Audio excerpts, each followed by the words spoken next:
Greetings and good health. I am Dr. Jarek Asarko, a pediatric and family wellness chiropractor. This is your Lifeline to Vitality, where we discuss ways to cultivate family wellness.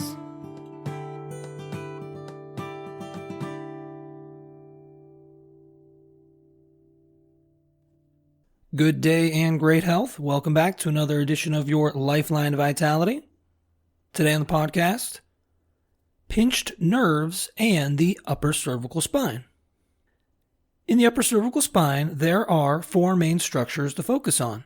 They are the foramen magnum of the occipital bone, the atlas vertebra or the first cervical bone, the axis vertebra or the second cervical bone, and the brainstem of the nerve system. The brainstem exits from the foramen magnum. The atlas and axis bones protect and surround the brainstem. The brainstem connects all the nerves from the brain to the nerves of the body. Regarding a pinched nerve, the primary focus is on the brainstem. There are an estimated 400 trillion nerve tracts in the brainstem. Every nerve fiber within the brain has a connecting nerve tract that runs throughout your entire body. The main portal of entry to the rest of the body for the brain is called the foramen magnum and is found on the occipital bone. All the nerve fibers and nerve tracts from the brain come together as they pass out through the foramen magnum. The brainstem runs all the way down to the second cervical vertebra or the axis bone. The nerve system in general has four main functions. It controls all the movements we make, senses everything we feel, regulates all our body organs, and relates us to the outside world. When nerves get stressed, it affects their sensitivity, perception, and behavior to perform these functions. There are three types of stress we deal with in life. The stresses are physical, chemical, and emotional in nature. These stresses create nerve tension and spine imbalance. One specific job of the brainstem is to adapt to these stresses and help bring the spine back into balance. If the stresses are too significant for the brainstem to adapt, compensations arise. A vertebral subluxation is one particular compensation in the upper cervical spine. A vertebral subluxation will cause the atlas and axis bones to get locked in a misaligned position.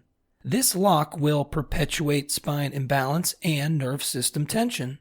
This tension will lead to abnormal sensitivity, perception, and behavior of the brainstem and associated nerve tracts. Nerve system function is disrupted.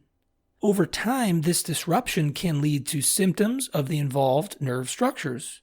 The usual symptoms of a pinched nerve are numbness or decreased sensation in the area supplied by the nerve, sharp, achy, or burning pain which may radiate outward, tingling, pins and needle sensations, muscle weakness in the affected area, and frequent feeling that a foot or hand has fallen asleep. If we reference the brainstem, we can see that it associates with a pinched nerve. The goal of chiropractic is not to medically treat the symptoms of a pinched nerve. The aim of chiropractic is to correct nerve tension and spine imbalance. Chiropractors correct this by adjusting the vertebral subluxation of the upper cervical spine. Correcting the subluxation better optimizes the function of the brainstem and associated nerves. The nerve system overall can sense, perceive, and behave at a greater potential when a subluxation is corrected.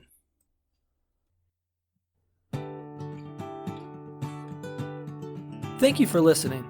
For even more information on how chiropractic can benefit you and your family, please check out my website, ohiospecific.com. That's ohiospecific.com. Until next time, remember to keep your head cool, feet warm, and your mind busy.